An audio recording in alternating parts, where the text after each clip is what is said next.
जब बापू परीक्षा परिसर केंद्र पर इस तरह की घटना हुई तो फिर पूरे परीक्षा को प्रभावित करता है ये, और हो सकता है और भी सेंटर पे कुछ गड़बड़ी हुई हो, धांधली सेटिंग की बात हुई हो। कैसे अब विश्वास किया जाए? बीपीएससी के चेयरमैन के अनुसार जो उपद्रवी जिनको वो बता रहे हैं, तो सारे उपद्रवी का सेंटर एक ही जगह कैसे पड़ गया?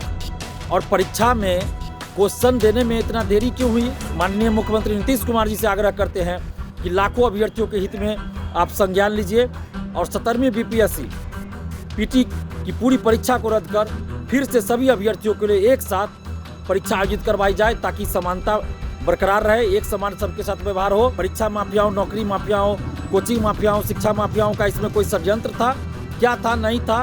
इन सारे मामलों की निष्पक्ष जांच होनी चाहिए आर्थिक अपराध इकाई या फिर सीबीआई से जांच होनी चाहिए। अगर क्वेश्चन का लेवल 13 दिसंबर की तुलना में आसान होगा तो फिर जो अन्य 911 परीक्षा सेंटरों पर जो परीक्षा दी है उनके साथ अन्याय होगा।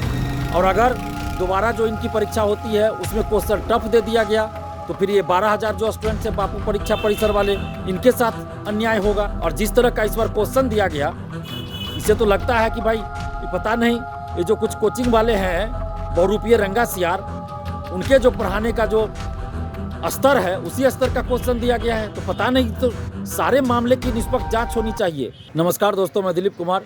दोस्तों, 17वीं बीपीएससी पीटी परीक्षा में पटना के बापू परीक्षा परिसर केंद्र पर जो घटना हुई वो सभी को पता है, और बीपीएससी ने उस सेंटर की परीक्षा रद्द कर दी और मामले की लिपापोती करने का पूरा प्रयास किया है।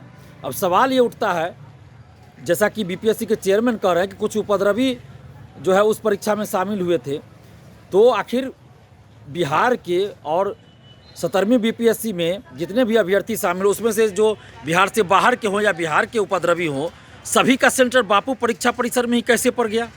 ये बड़े आश्चर्य की बात है कि सभी उपद्रवी का सेंटर बापू परीक्षा परिसर केंद्र में ही कैसे पड़ गया? सेंटर तो बीपीएससी ने दिया है। तो इस बात की भी जांच होनी चाहिए कि आखिर बीपीएससी के चेयरमैन के अनुसार जो उपद्रवी जिनको वो बता रहे हैं, तो सारे उपद्रवी का सेंटर एक ही जगह कैसे पड़ गया? और परीक्षा में क्वेश्चन देने में इतना देरी क्यों हुई? बहुत सारे अभ्यर्थियों को क्वेश्चन ही नहीं मिला।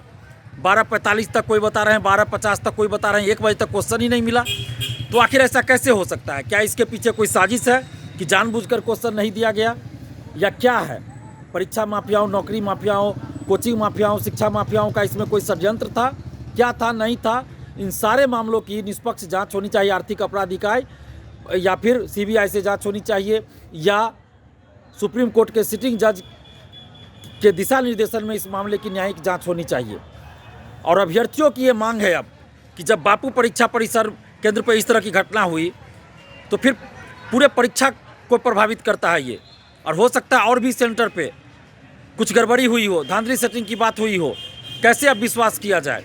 और दोबारा जब परीक्षा लेने की बात कह रहे हैं चेयरमैन साहब कि बापू परीक्षा परिसर केंद्र में जो परीक्षा हुई वो रद्द कर दी गई और दोबारा उनकी परीक्षा होगी, 12,000 संभवतः संख्या है, तो जब दोबारा परीक्षा होगी तो उसमें क्वेश्चन का लेवल कैसा होगा?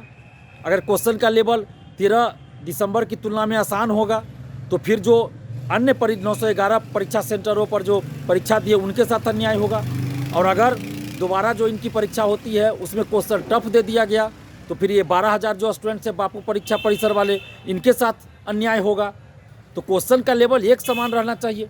और जिस तरह का इस बार क्वेश्चन दिया गया, इससे तो लगता है कि भाई ये पता नहीं, ये जो कुछ कोचिंग वाले हैं बहुरूपीय रंगा सियार, उनके जो पढ़ाने का जो स्तर है उसी स्तर का क्वेश्चन दिया गया है। तो पता नहीं, तो सारे मामले की निष्पक्ष जांच होनी चाहिए। और अभ्यर्थियों की ये पूरे अभ्यर्थियों की, समस्त अभ्यर्थियों की ये मांग है कि पूरी परीक्षा को रद्द किया जाए और सभी अभ्यर्थियों के लिए फिर से परीक्षा हो, एक साथ परीक्षा हो, ताकि समानता रहे। और हम भी अभ्यर्थियों के इस मांग का समर्थन करते हैं। और अभ्यर्थियों के द्वारा, बीपीएससी अभ्यर्थियों के द्वारा 18 दिसंबर को सुबह 10:30 बजे से गर्दनीबाग धरना स्थल पर धरना दिया जा रहा है। आप सभी अभ्यर्थियों से अपील है कि आप लोग ज़रूर उसमें आइए और शांतिपूर्वक अपनी बातों को, शालीनतापूर्वक अपनी बातों को सरकार के सामने मीडिया के माध्यम से रखिए। हम भी आपके आंदोलन में आ रहे हैं, आपका समर्थन कर रहे हैं और आपके आंदोलन में हम भी शामिल हो रहे हैं। ये अभ्यर्थियों, बीपीएससी अभ्यर्थियों, समस्त अभ्यर्थी जो ईमानदारी से पढ़ाई करते हैं, उन समस्त अभ्यर्थियों का आंदोलन है। और हम आपके आंदोलन का समर्थन करते हैं। हमारे पास कल से ही फ़ोन पे फ़ोन आ रहा है, सुबह से फ़ोन आ रहा है, बहुत सारे अभ्यर्थी फ़ोन कर चुके हैं अभी तक और आंदोलन करने की बात कर रहे थे, हमें बुलाने की बात कर रहे थे कि आप आइए। तो हम आपके साथ हैं, जहाँ भी छात्र हित की बात होगी दिलीप कुमार वहाँ खड़ा रहेगा। तो 18 दिसंबर को सुबह 10:30 बजे आप लोग गर्दनी बाग धरना स्थल आइए, अपने हक और अधिकार के लिए शांतिपूर्वक, शालीनतापूर्वक मीडिया के माध्यम से अपनी बातों को रखिए। और हम सरकार से आग्रह करते हैं, माननीय मुख्यमंत्री नीतीश कुमार जी से आग्रह करते हैं कि लाखों अभ्यर्थियों के हित में आप संज्ञान लीजिए और 17वीं बीपीएससी पीटी की पूरी परीक्षा को रद्द कर फिर से सभी अभ्यर्थियों के लिए एक साथ परीक्षा आयोजित करवाई जाए, ताकि समानता बरकरार रहे, एक समान सबके साथ व्यवहार हो और किसी भी तरह की धांधली सेटिंग नहीं होना चाहिए, किसी भी तरह की कुव्यवस्था नहीं होनी चाहिए। राजधानी में सेंटर है बापू परीक्षा परिसर, और पहले कहा गया, जो कोर्ट में हलफनामा दिया गया कि 10 दिन या जो भी समय दिया गया कि क्वेश्चन पहुंचा दिया गया है सब जगह, तो फिर क्वेश्चन कैसे कम हो गया, कैसे 1 बजे तक क्वेश्चन नहीं मिला, ये बड़ा सवाल है। तो इसलिए हम नीतीश कुमार जी से ये मांग कर रहे हैं कि इस पूरे मामले की निष्पक्ष जांच हो, आर्थिक अपराध इकाई पटना या फिर सीबीआई से इस पूरे मामले की जांच करवाई जाए। क्या इसके पीछे कोई षड्यंत्र था, किसी का बीपीएससी का षड्यंत्र था, या उस सेंटर जहाँ पे ये घटना हुई बापू परीक्षा परिसर, क्या उस सेंटर वालों की कोई इसमें साजिश थी, षड्यंत्र थी, या कोई कोचिंग माफिया, शिक्षा माफिया का कोई षड्यंत्र था, या कोई सेंधमारी करना चाह रहे थे, क्या था नहीं था। इस पूरे मामले की जांच निष्पक्षता के साथ होनी चाहिए।